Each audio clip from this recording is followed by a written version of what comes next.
ప్రతి పౌర సేవ ప్రైవేట్ కి పంపించడమే P4 అని AP municipal workers and CITU నాయకులు కత్తి శ్రీను అన్నారు. పారిశుద్ధ్య కార్మికుల కాంట్రాక్ట్ ను ప్రైవేటీకరణ చేయడాన్ని వ్యతిరేకిస్తూ గత 12 రోజులుగా విధులు బహిష్కరించి కార్మికులు చేస్తున్న సమ్మెలో భాగంగా బొల్లినేని హాస్పిటల్ నుంచి కొండైపాలెం గేట్ వరకు పెద్ద ఎత్తున ర్యాలీ నిర్వహించారు.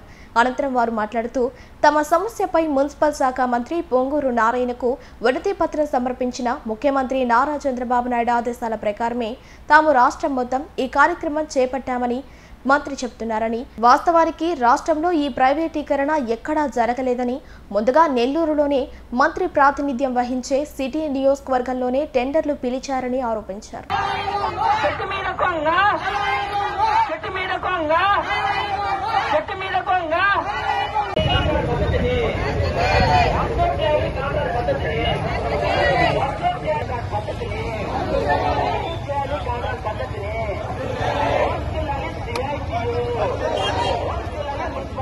నెల్లూరు నగరపాలక సంస్థలో రాష్ట్రంలో ఎక్కడా లేనిది ప్రైవేటు వ్యక్తులకి పారిశుద్ధ్య పనుల్ని అప్పగిస్తూ ఈ యొక్క కాంట్రాక్టర్లకు ఇచ్చేందుకు టెండర్లు పిలిచారు 9వ వార్డు. అయితే కార్మికులందరూ కూడా ఈ టెండర్లకు వ్యతిరేకంగా ఇది ఇచ్చి మా కార్మికుల కడుపులు కొట్టొద్దు అని చెప్పి ఈరోజు 12 రోజుల నుంచి విధులు బహిష్కరించి నిరవధిక సమ్మెలోకి వెళ్లారు. ప్రజలందరూ అర్థం చేసుకోవాల్సిన విషయం ఏంటంటే ఇదేదో వీళ్ళ గొంతెమ్మ కోరికల కోసం, వీళ్ళ ప్రయోజనాల కోసం చేస్తున్న పోరాటం మాత్రమే కాదు.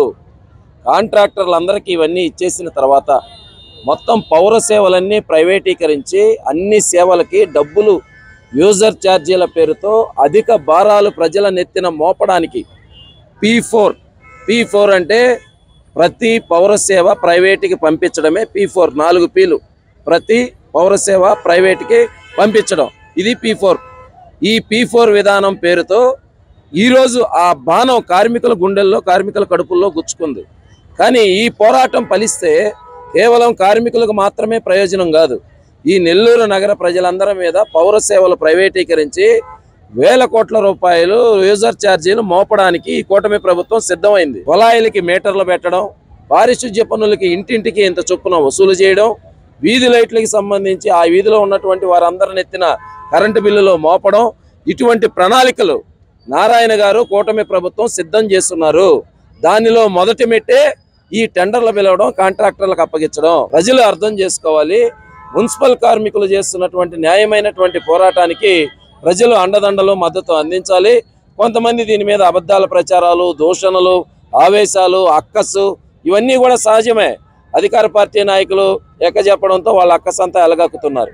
కానీ ప్రజలందరూ కూడా అనేక దఫాలు నెల్లూరు నగరంలో అనేక పోరాటాలు మున్సిపల్ కార్మికులు నిర్వహిస్తే ప్రజలు, ప్రజా సంఘాలు వారి మద్దతుతో, వారి అండదండలతో విజయం సాధించారు. ఈ దఫా కూడా నెల్లూరు నగర ప్రజలు మున్సిపల్ కార్మికులు చేస్తున్న న్యాయమైన పోరాటానికి మద్దతుని, అండని అందించాల్సిందిగా విజ్ఞప్తి చేస్తున్నాం. మంత్రి గారిని DDRC సమావేశంలో కలిసి వినతి పత్రం ఇచ్చి విజ్ఞప్తి చేశాం. సార్, ఎక్కడా లేదు రాష్ట్రంలో, నెల్లూరులో మాత్రమే టెండర్లు పిలుస్తున్నారు, ఇది ఎంత మేరకు సబబు, మీరు దాన్ని వెంటనే ఆపండి సార్ అని చెప్పి కోరాం. మంత్రి గారు ఏమన్నారంటే ఇది నేను చేయడం లేదండి, ఇది నా చేతుల్లో లేదు, ఇది చంద్రబాబు నాయుడు గారి పాలసీ, మొత్తం రాష్ట్ర వ్యాప్తంగా ఈ పాలసీ తీసుకోబోతున్నాం అన్నారు. రాష్ట్రంలో ఎక్కడా తీసుకోలేదు, అసలు ప్రారంభించలేదు, ఒక జీవో లేదు, ఒక విధి విధానాలు లేదు. చంద్రబాబు నాయుడు గారి బుర్రలో రాగానే మంత్రి గారు నెల్లూరులో టక్కని ఇంప్లిమెంట్ చేసేసాడు. అయితే చంద్రబాబు నాయుడు గారు ఒక జపం చేస్తున్నాడు, P4 అంటే ప్రతిదీ ప్రైవేట్కి అప్పగించడమే P4. మేము అడిగాం, ప్రజలకు మేలు చేసేదిగా ఉండాలి, కార్మికులకు మేలు చేసేదిగా ఉండాలి. దళితులు, గిరిజనులు, బలహీన వర్గాలు, పారిశుద్ధ్య కార్మికుల పాదాలు ఎందుకు గడిగారండి? మోడీ గారు కానీ చంద్రబాబు గారు కానీ వాళ్ళు గొప్పవాళ్ళు, వాళ్ళ ఆరోగ్యాలు పనంగా పెట్టి మలమూత్రాలు, కలేబరాలు, వైరస్లు ఇవన్నీ శుభ్రపరుస్తూ ప్రజల ఆరోగ్యాలను కాపాడుతున్నారు. బార్డర్లో జవాన్లు, దేశంలో పారిశుద్ధ్య కార్మికులు అనేవాళ్ళు అత్యంత సేవకులు అని మంత్రులు, ప్రధానమంత్రులు చెప్తుంటే ఇక్కడ కొంతమంది వీళ్ళ మీద విష ప్రచారం కక్కుతా ఉన్నారు. కాబట్టి మంత్రి గారికి క్లారిటీగా చెప్పాం, సార్ ఎక్కడా లేదండి, నెల్లూరులోనే ఇంప్లిమెంట్ అవుతున్నారు, దీన్ని ఆపండి అని. క్లారిటీ రాలేదు, సమ్మె కొనసాగుతుంది. ఈరోజు నెల్లూరు నగరంలో మున్సిపల్ కార్మికులందరూ కూడా 12 రోజుల నుంచి సమ్మెలో ఉన్నారు. ఈ యొక్క సమ్మె ప్రధానమైన ఉద్దేశం వాళ్ళని పర్మనెంట్ చేయాలని, అట్లాగే కనీస వేతనం 26,000 రూపాయలు సుప్రీంకోర్టు నిర్ణయించినటువంటి దాని ప్రకారం ఇవ్వమని, పని భద్రత కల్పించమని, ఇవన్నీ పక్కన పెట్టేసి వాళ్ళ ముందరున్నటువంటి ప్రధానమైనటువంటి డిమాండ్ ఈరోజు 9వ వార్డులో పెట్టినటువంటి టెండర్ల విధానాన్ని వెంటనే ప్రైవేటు వ్యక్తులకు అప్పచెప్పిన విధానాన్ని వెంటనే రద్దు చేయాలి.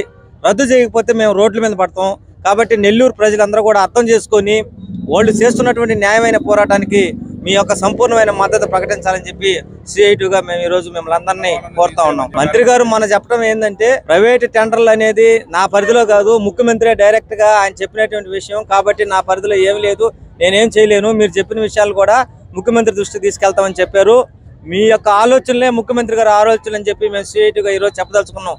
ఎందుకంటే ఈరోజు వేల సంఖ్యలో ఉన్నటువంటి మున్సిపల్ కార్మికులందరూ కూడా 55,000 మంది నెల్లూరు నగరంలో కానీ అదేవిధంగా రాష్ట్ర వ్యాప్తంగా ఉన్నారు.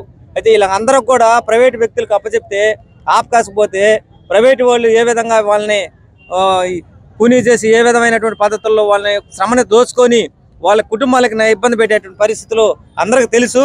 కాబట్టి అంత దూరం తెచ్చుకోకుండా గత ప్రయాణంలో 45 రోజుల పాటు సమ్మె చేసినప్పుడు మంత్రి నారాయణ గారికి మున్సిపల్ కార్మికుల యొక్క ప్రభావం ఏందో చూశారు. కాబట్టి అట్లాంటి పరిస్థితి రాకుండా ఈ కూటమి ప్రభుత్వానికి ముందే హెచ్చరిస్తా ఉన్నాం. ఖచ్చితంగా ప్రజా ఉద్యమాలు, ప్రజా కార్మిక వ్యతిరేక విధానాల్ని మీరు వెలుగులోకి తీసుకురాక ముందే ప్రజలంతా ఐక్యంగా అయ్యి అన్ని ప్రజా సంఘాలు, రాజకీయ పార్టీలన్నీ కూడా కలిసి వస్తూ ఉన్నాయి.